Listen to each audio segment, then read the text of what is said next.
Hey. Hey, this is Devin Coldaway and Greg Comparic here for TechCrunch, Mobile Crunch, Crunch Gear, Mini Crunches, and we're here at Mobile World Congress in Barcelona. And there's still a day left in the show, but most of the major news has already hit, and so we thought we'd hit you with a sort of capsule version of what's already happened. So let's start with the actual mobile news. HTC, I think, was the most recent, put out the biggest sort of phone dump. So what happened? So they released 3 new phones. They released the Incredible S, the Wildfire S, and the Desire S, which are 3 kind of minor refreshes to phones they've released over the last year or so.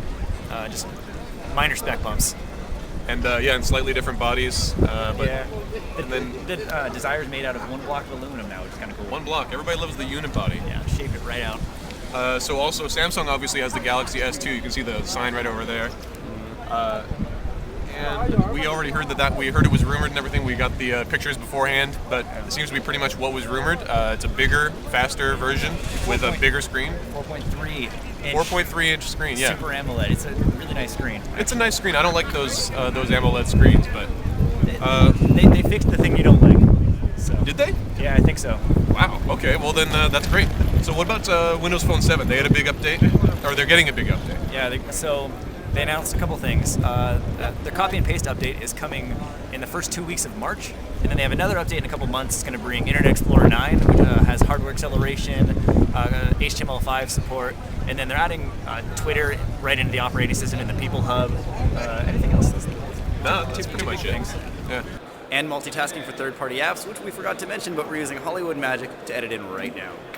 And Acer came out with a phone which is pretty ridiculous. It's called the Iconia Smart, and it's a 4.8 inch 21 by 9 screen. Like most screens, like the Galaxy S, are 16 by 9. This one's 21 by 9, so it's like super widescreen. It looks ridiculous. I have no idea who's gonna buy it. It's super weird.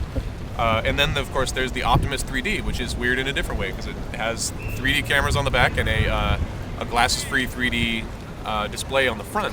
But I cannot see 3D on this thing. I don't know. I can't really see 3D in Avatar or any of the movies that people really talk up for being 3D, but I could not see the 3D effect. I popped into a game that they were touting as being 3D. Couldn't see it.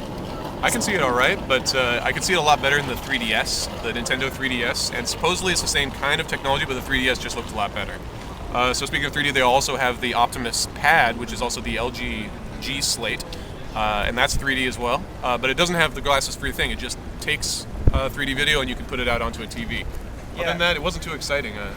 It's really weird to be recording on a 3D camera but not on a 3D screen because it just makes everything look kind of blurry because you have 2 images running side by side but overlap slightly, so it's kind of weird. Yeah, it's a bit weird. So I'm striking that one off. There's too many tablets out there for me to worry too much about that one. Then there was the HTC Flyer, which was just released. The Flyer's cool.